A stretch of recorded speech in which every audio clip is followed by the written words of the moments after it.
Thanks for listening to the Get Over Yourself podcast, brought to you by Carol Fit, Stationary Bike Program, 8-minute workouts to get super fit. Perfect Keto, the cleanest, highest potency ketone supplements.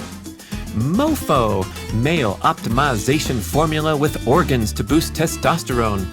Let's get checked. At-home testing kits. Try lgc.com. Almost Heaven, beautiful compact home use sauna kits. B.rad's macadamia masterpiece, the mind-blowing nut butter blend. And check out bradkearns.com/shop, my personal selection of favorite products for health, fitness, and peak performance. And here we go with the show. So if we start to bring recovery to center stage and central focus, and all your workouts are organized around the most prominent goal of balancing stress and rest and recovering successfully, that's when you can make some great breakthroughs. Best way to recover from high-intensity training is JFW, just freaking walk. You're going to increase your blood circulation, you're going to boost your lymphatic function, and you're going to help with fat metabolism, all kinds of other benefits from walking and speeding the recovery in comparison to sitting down on the couch and chowing down ice cream. Studies show that any type of nature is effective to help get this calming effect. Even nature imagery has been shown to have an effect. Simulated nature experiences. So that means if you get a little mini fountain at your desk and you can hear that running water during your hectic workday, or put a poster up of your favorite place in nature, or even a screensaver, can still have a calming effect. Hey, it's MOFO, mission number 9. Slow down and reclaim the lost art of downtime. Yes, we have quite a few assignments on this one because we've been going like crazy, forgetting about the urgent need to balance stress and rest of all forms in modern life.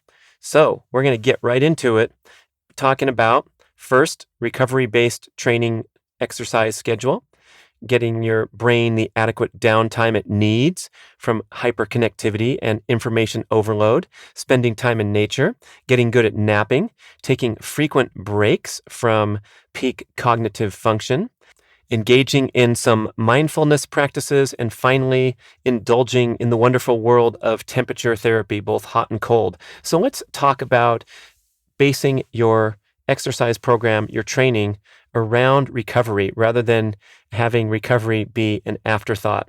And so this requires a philosophical shift in the mindset of most fitness enthusiasts away from things like striving for a consistent application of exercise stress, trying to keep your weekly miles up at a good average, or increase your frequency of appearances at the gym as if that was the end all to measure success as an athlete, as a fitness enthusiast. So it's important to inject the element of intuition into your training patterns.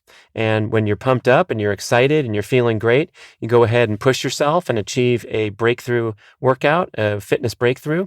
And when you feel flat or unmotivated, lacking motivation, you got to go with that sometimes and not force yourself and punish yourself with this struggle and suffer mindset that has permeated the fitness industry for decades. So finally, we're seeing the great leaders and advanced thinkers getting away from this struggle and suffer, no pain, no gain mindset, and embrace some advanced strategies that are focused on recovery and taking better care of the body.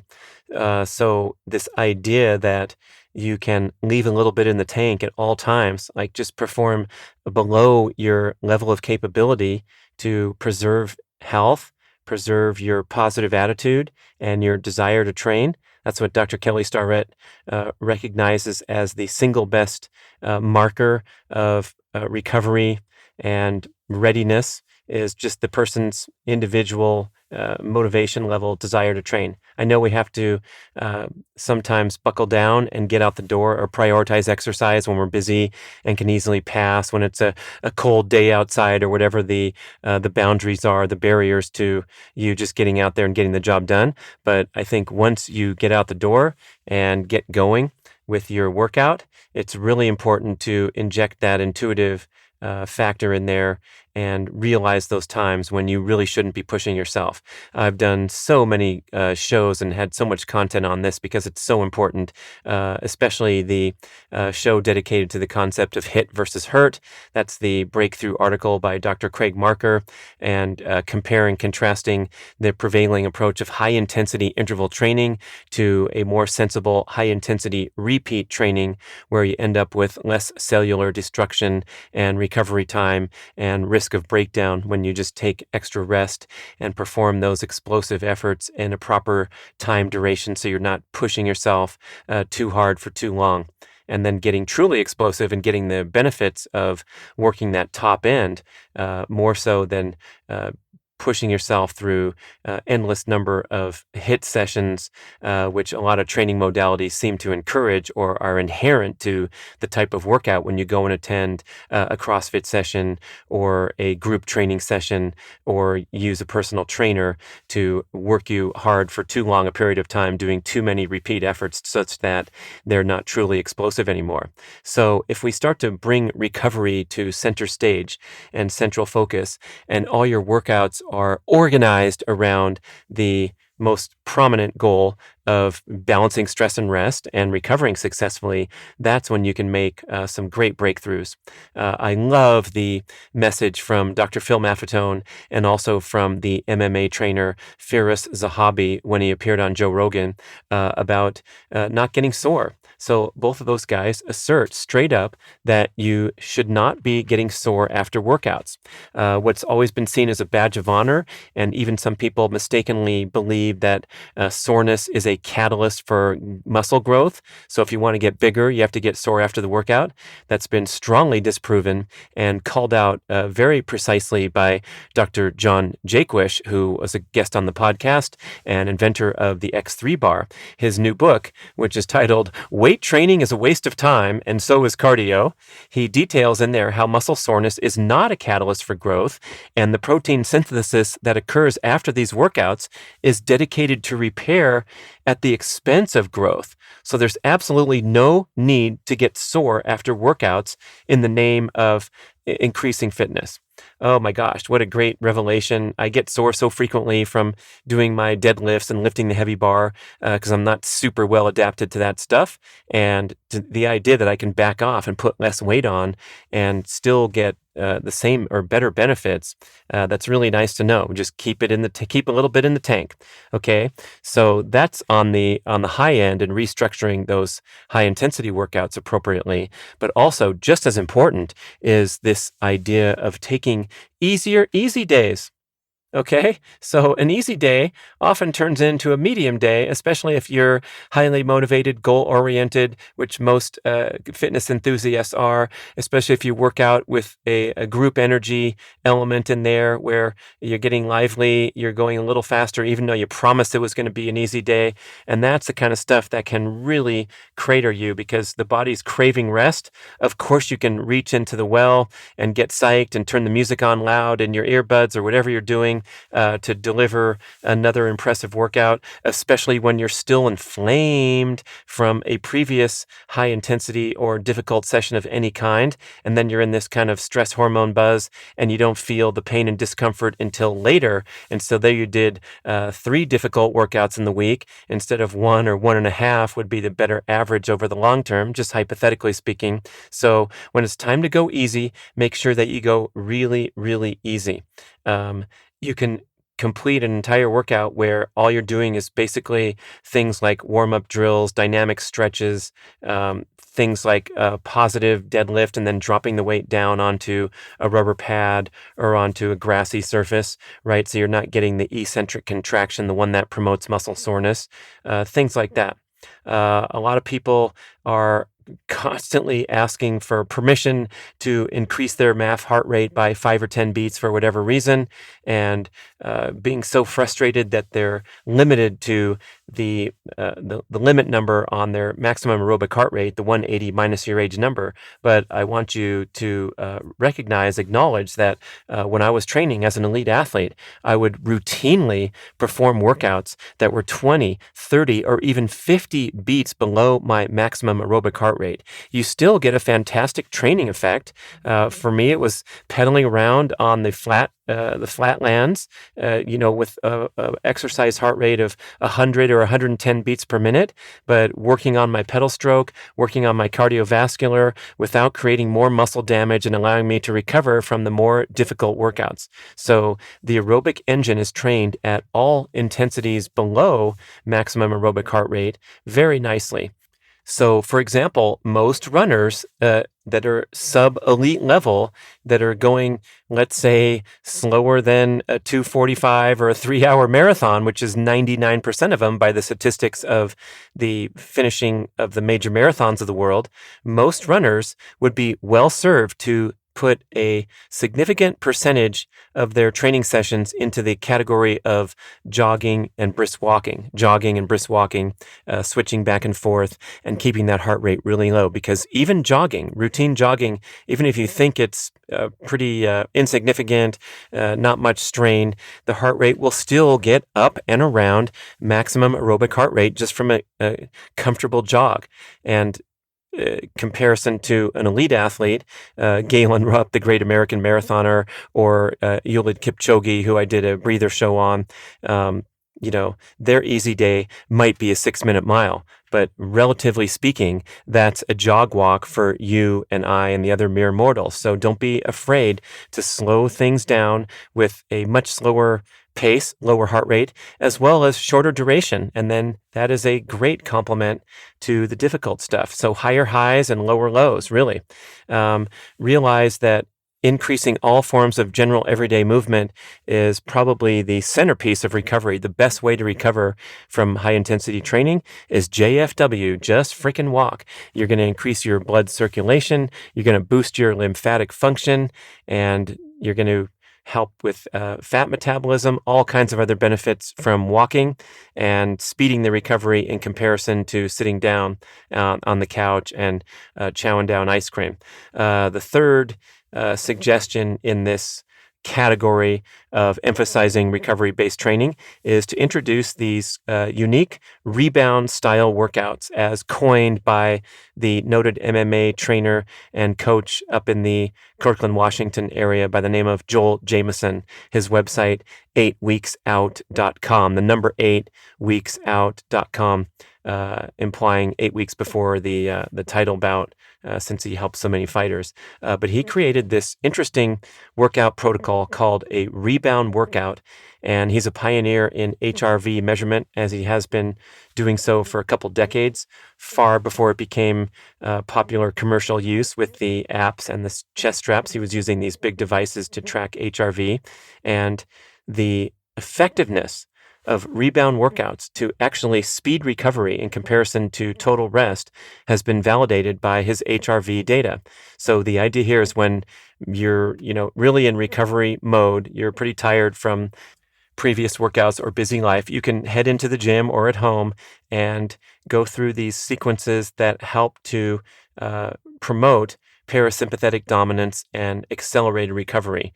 And it involves things like dynamic stretching, mobility and flexibility drills, maybe laying on the ground, foam rolling, deep breathing exercises. All of these serve to boost blood circulation and oxygen delivery without stressing the body. And then also unique and interesting is this idea that you can conduct some very brief bursts of high intensity effort to stimulate a sympathetic response, but then because you end so quickly, you get what's called a rebound parasympathetic response. So for example, if you get on a stationary bike, you want to do no impact to make sure that this is a fully recovery nurturing session. So you get on a stationary bike and let's say do a sprint effort that lasts only 6 seconds, and then you rest for 60 seconds in between doing a half a dozen of these little bursts. And so that little burst will cause a tiny fight or flight sympathetic response. And then as you relax after the effort, you will trigger this rebound parasympathetic response. And you can get good at honing this skill in everyday life if you can do it during your workout. So if you can teach yourself to lower your heart rate, calm your breathing, return to balanced state, that's really effective when you're having a stressful day at the office. Okay, so that's a recovery-based training program as opposed to the struggle and suffer, no pain, no gain type of exercise program. And then we go on to category number 2 of rest and downtime, and that's giving your brain a rest from this hyperconnectivity and information overload that we face every single day. First and foremost on this list would be a meditation practice, obviously, teaching yourself the skill of quieting the brain. And if you're not quite big on that, you can even use your exercise sessions as a form of meditation. And this would entail getting out there without the podcast or the music going into your ears. A lot of time of my exercise, I'm listening to podcasts because that's my chance to catch up. But sometimes it's great to just listen to nature. And we're talking definitely about getting outdoors and engaging in a natural environment as superior to doing a stationary bike ride or something indoors. Next, I want to give a strong recommendation for developing a winning morning routine. You create a template and repeat it every single day. So you have minimal need for creativity or willpower. You just get up and this is what you do every single day. And it could be anything. You've probably heard me talk about my increasingly elaborate, sophisticated, and challenging flexibility, mobility, yoga, core, and leg strengthening routine that started out at 12 minutes and now it's up to around 35 minutes every single morning, the first thing I do. But maybe it could be walking the dog around the block for you. So leash the animal up. The animal deserves at least that from you. If you agree to be a pet owner, you got to do it right and get out there into direct sunlight, open space, fresh air as the first thing you do every day. You can also make it some entries in your gratitude journal. If you wake up slowly and would rather sit in bed for the first 10 minutes of your day, at least do something that's advocating for your own health and well-being rather than what do 84% of Americans do the very first thing every single day? That's right. Reach for their personal mobile device. And as soon as you look at that screen, you are transitioning your brain function into reactive mode rather than the preferred high-level thinking, reasoning, strategic, relaxed morning mode where you're maybe doing your best thinking and just getting your head clear for the busy day ahead. So do whatever you can to resist the temptation of reaching for that phone and implement something else that can help your fitness or help your mental health. There's also the absolute urgent necessity to organize your workday to engage in periods of deep work. And you can listen to my Breather show on the topic of Cal Newport's book of the same title. So getting into this deep work is essential for your career success, your sense of satisfaction from doing your job, and getting away from this constant distractibility and low cognitive function that we seem to drift into because we've been hit with too many distractions when we're trying to focus. The brain gets way more tired trying to manage your text messages and your email inbox all day long as it would if you were to shut that stuff off for, let's say, a 60 or a 90-minute period so that you could finish writing your report or doing your deepest and most impactful, highest expression of your talents in the workplace. So deep work periods, devising a morning routine, getting into some meditation or some exercise type meditation. If you can't do real meditation, that's how to give your brain downtime from hyperconnectivity. Number 3 on this wonderful list is to make sure that you spend as much time as possible in nature. The ultimate way to de-stress and rebalance and recover from hectic, high-stress modern life. There's some professors at University of Michigan, the Kaplans, a married couple, and they promote this concept called attention restoration theory as a way of recovering from what they call the directed attention fatigue of the nonstop information bombardment of modern times. So what happens when you are bombarded with unrelenting stimulation is that you get pushed into sympathetic fight or flight dominance. What happens eventually is these mechanisms kind of wear out because fight or flight was meant to be a brief mechanism to help you run away from the approaching saber-toothed tiger, what have you, in the evolutionary sense. So when we go, go, go all day long, we eventually become cranky and irritable. The antidote is time in nature. Nature allows for a passive engagement by the senses. You know, when we say the term take it in, soak it in, that's what's happening is passive engagement of all of our senses.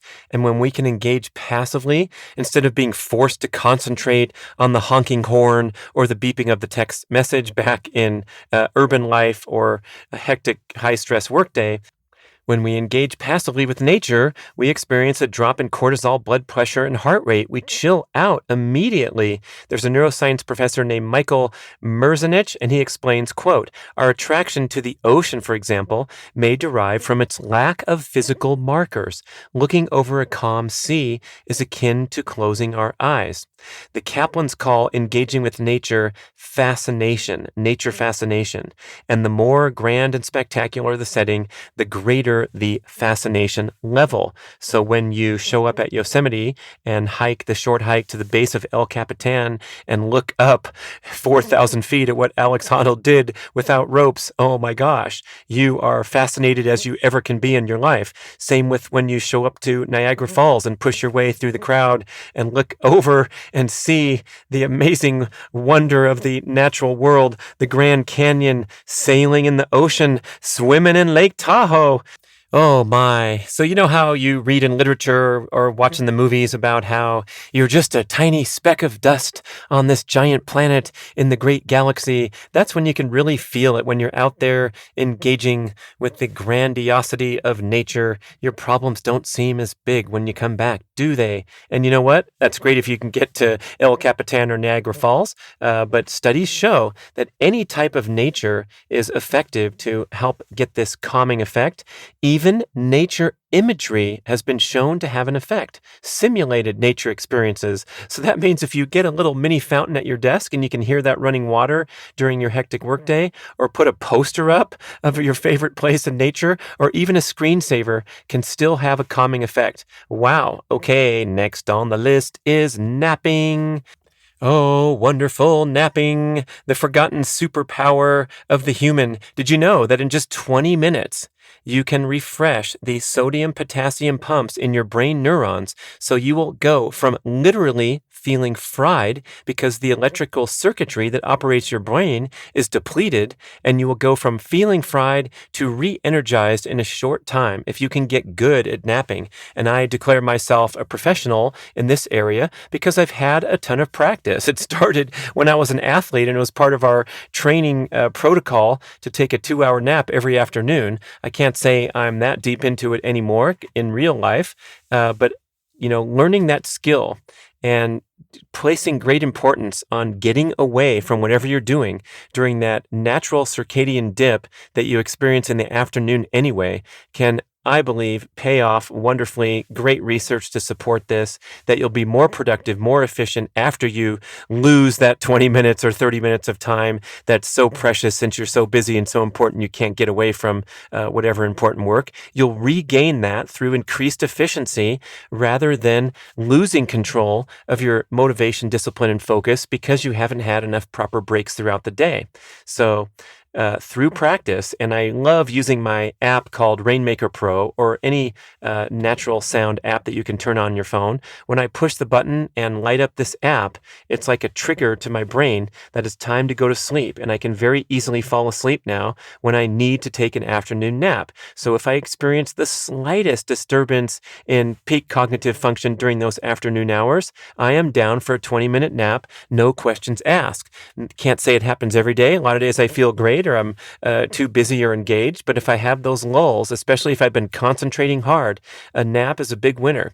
So if you want to get started down this wonderful path, Go find a quiet spot away from your work environment. It might even be your car in the parking lot if you can't get a good spot. A lot of people are working at home these days, so they have way more flexibility. And if you're listening right now thinking you're one of those people that can't really nap or doesn't really need to nap, please note that Dr. David Dingus, a sleep expert at the University of Pennsylvania Medical School, has done laboratory studies on all kinds of the effects of sleep affecting neurobehavior, cognitive, immune, inflammatory, endocrine, metabolic, and genetic function. Estimates that 15 to 20% of the population, 1 in 5 people, are highly sensitive. In other words, they are really, really needing a nap due to their genetics. He calls them closet nappers because some of them are not officially going down for the nap, but they lose so much productivity that they absolute necessity to get that into their lifestyle. Dr. Sarah Mednick, a Harvard-trained psychologist who's currently studying sleep at UC Riverside, wrote a great book called Take a Nap, Change Your Life, estimates that up to 50% of the population is genetically predisposed to napping. So, hey, could be you. Why don't you go test it out and at least give yourself a fighting chance at becoming a good napper? The key element of a nap is you have to rest your head. So those are the rules. Anywhere where you can rest your head, even if you put your head down on your desk or on your tray when you're flying on an airplane, getting into that routine can be really helpful. That's number 4 of our suggestions, napping. So we have recovery-based training, taking downtime from hyperconnectivity, spending time in nature, getting good at napping. Next on the list is frequent breaks from peak cognitive function. Research shows that we are only capable of focusing on a peak cognitive task for about 20 minutes before we experience a lull or a need to disengage and refocus, regenerate for a little bit. So there's great cause for taking a 1 to 2 minute break every 20 minutes. Many optometrists, ophthalmologists recommend a 20-20-20 drill where every 20 minutes you stare at a distant object 20 feet away for 20 seconds to help stretch those eye muscles out that have been put into a fixed contraction to stare at your screen for long periods of time, thereby straining them and setting you up for vision problems and impaired vision over time. Listen to my podcast with Jake Steiner, who started endmyopia.org and has a wonderful radical approach to improve your eyesight without glasses by giving your eyes a little bit of challenge and making them work rather than just throwing on glasses and essentially putting your eyes in a cast. Very interesting stuff. It's been an eye-opener for me. And since the date of that podcast, which is now over a month ago, I have not used my glasses at all. I just increased the screen size on my computer and I feel great. So taking a break 1 to 2 minutes every 20 to look at a distant object 20 feet away for 20 seconds. On the hour, it's very good suggestion to take a 5-minute break. Again, we're trying to maintain peak cognitive performance, be sharp, disciplined against distraction, not watching that mouse hover over to the YouTube video instead of continuing to work. But it's physically impossible to just grind for hours and hours without a break. So a 5-minute movement break every hour, essential to maintain healthy blood and oxygen delivery to the brain, maintain healthy fat metabolism so you don't suffer a drop in energy, drop in blood sugar, and accordant cravings for more food. And so that 5-minute break, if you can just get up and take a stroll around the office courtyard or your home environment and then get back in the chair or hopefully the stand-up, sit-down workplace variation that you've set up, that will pay off in droves over time with increased productivity, increased focus, and less exhaustion at the end of the workday. Who took advantage of this more than anybody I know is my main man, Dude Spellings, frequent podcast guest on Primal Blueprint as well as this show. And he decided to recognize the closing of his gym at the start of quarantine, that he would set a computer alarm to beep on the hour during his 8-hour workday. And he resolved to every hour do 30 push-ups, 10 pull-ups, and 20 squats. This takes less than 5 minutes, right? You got to be in pretty good shape to do that. It's a very impressive little spurt there, but certainly not out of the realm of most fit specimens. But doing it on the hour for months and months on end, 8 times a day. So that's 240 push-ups, 80 pull-ups, and 160 squats if you're counting. Guess what? At the age of 50, in the time where most people's fitness regimens have been disrupted, Dude Spellings reports that he's in his best shape ever. The pride of Austin, Texas. What a great example of making the most of a movement break every hour. So micro workout, obviously a great suggestion for your hourly breaks, but try to get creative and engage the brain in different ways. Maybe you can shoot some wastebasket hoops. If you have a putter, hit a few putts in your office like the CEO in the movies, or get outside. I love to get outside on my slackline, even if it's for a 2 or 3 minute stint, working on my balance and just completely transitioning from staring at a screen. So all kinds of fun ideas to mix it up a little bit throughout the workday. Yes, you're allowed. Okay. And then with this 1 to 2 minute break every 20 minutes, a 5 minute break every hour, we also want to take a major midday break where you can really get refreshed and rejuvenated, go out and get some fresh air, sunlight, a nice meal, maybe a more ambitious workout if that's your time that you prefer to work out, but just a really nice transition away from the fixed position that most of us are doing when we're in the knowledge working with computer. Okay, and then finally, in this same category of taking frequent breaks, we want to have a nice wind down period in the evening where we're away from all kinds of screens. So working on a screen all day and then indulging in Netflix at night, you're certainly allowed to do that. You certainly deserve to do that. And that passive entertainment is less stressful to the brain than, for example, using your evening hours to catch up on email. So you're allowed to watch shows. I would definitely stay away from that proactive cognitive function like catching up on work. But ideally, especially in the final hour before bed, hopefully the final 2 hours, you want to get away from all screens and do things like socializing, walking that same dog that you walked in the morning for another walk around the block, doing some writing in your journal, easy reading, things like that.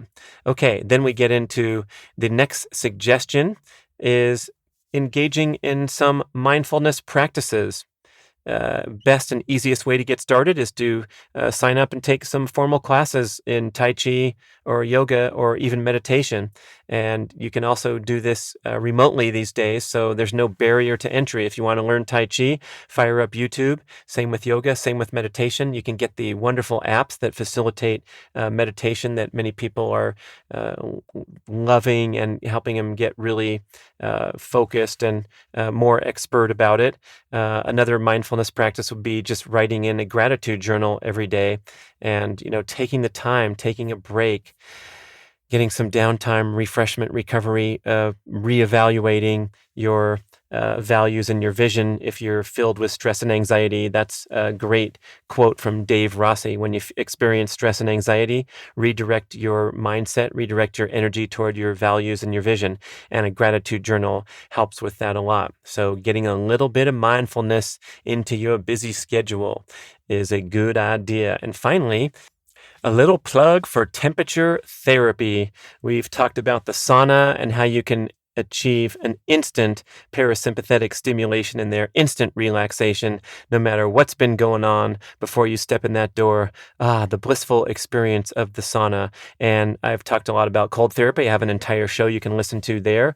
But it's a similar idea to that rebound effect from the rebound workout is, of course, you get that fight or flight stimulation as soon as you jump into the very cold water. But as soon as you get out, your body is in the process of rebounding, recalibrating, returning to homeostasis, and it's an extremely relaxing experience to recover and re-warm from a cold plunge. You're filled with gratitude and appreciation, so it's a shortcut to your gratitude journal. Oh my gosh, am I glad to be out of that freezing cold water and get this towel around me? How nice. Okay, so the probably the ultimate here in this category would be contrast therapy. That's where you go hot and cold, hot and cold. Laird Hamilton and Gabby Reese have popularized this with their fire and ice sessions at their home setup. You can probably find them on YouTube doing fire and ice. Sisson's a big fan too, and what he likes to do is go into the sauna for 10 minutes to warm up, and then go 5 to 7 minutes into a cold pool that's in the 40s, I believe, and then after that, rewarm for 5 minutes in the spa. I usually do my temperature therapy independently because I want that morning cold plunge to be part of the regimen and not necessarily needing to go into the sauna afterward. So an isolated cold therapy experience is my daily routine. And of course, I like to take the sauna at maybe a different time. If it's a chilly afternoon, or I'm finished working out, or whatever the time period is. But if you can really dedicate some time or make it a social experience, the contrast therapy is fantastic. I love going into my mom's pool in the wintertime in Los Angeles because the water gets down to about 54, and then you have the adjacent spa, the small area that gets up to 104. So you get in that spa, you're having fun, you're visiting, you jump over the wall, do a couple laps in 54 degrees, get right back in. And if you do that numerous times, if you go back and forth 5 or 6 times, oh my goodness, by the time you get out, you are completely and totally relaxed. Great thing to do right before bed. So, number 9, slowing down and reclaiming the lost art of downtime. We have, in the first suggestion, was building your exercise program, your training program, around the central focus of recovery, with easier easy days, with keeping something in the tank and not getting sore with these crazy workouts, and introducing these specially designed rebound workouts. The next was getting that downtime for your brain from hyperconnectivity. Getting started with meditation would be ideal. Doing meditative type workouts, designing a morning routine, and dedicating periods and creating periods of deep work during the workday. Next, number 3 on the list was spending time in nature to recover from directed attention fatigue with nature fascination. Get out there and do it. Whatever you got near you will suffice. Number 4 is getting good at napping. 20-minute nap, refresh the sodium, potassium pumps in your brain, starts firing better. You have a more productive afternoon. Get good at it. Start practicing at it. Most of us need it, and we just don't recognize it because we haven't created the environment. We haven't placed ourselves in a winning environment to become good nappers. Number 5 is to take frequent breaks from peak cognitive function, a 1 or 2 minute break every 20 minutes to work those eyes, look at distant objects, a 5-minute movement break every hour, a major midday break to get away from it all for a while, and then an evening wind down period away from screens. Number 6 is to engage in some mindfulness practices, whether it's a formal class like Tai Chi or yoga or meditation, using the apps, working in your gratitude journal, just slowing things down. Maybe it's chopping vegetables for you and thinking about that and nothing else for a few precious minutes. Mia Moore says she thinks washing the dishes is a meditative experience to her because she's just taking her time. Washing the dishes might not be the funnest part of the day, but it's a chance to unwind and breathe and hopefully look out the window at a good view. Okay, and finally, temperature therapy. We get that instant relaxation effect from the sauna. If we do a cold plunge, we have that rebound effect over time where we feel relaxed and chilled out. And of course, contrast therapy, going from hot to cold, wonderful way to relax. Thank you for listening and taking on the MOFO mission number 9. Thank you for listening to the show. We would love your feedback at getoveryourselfpodcast@gmail.com. And we would also love if you could leave a rating and a review on iTunes or wherever you listen to podcasts. I know it's a hassle. You have to go to desktop iTunes, click on the tab that says ratings and reviews, and then click to rate the show anywhere from 5 to 5 stars. And it really helps spread the word so more people can find the show and get over themselves because they need to. Thanks for doing it.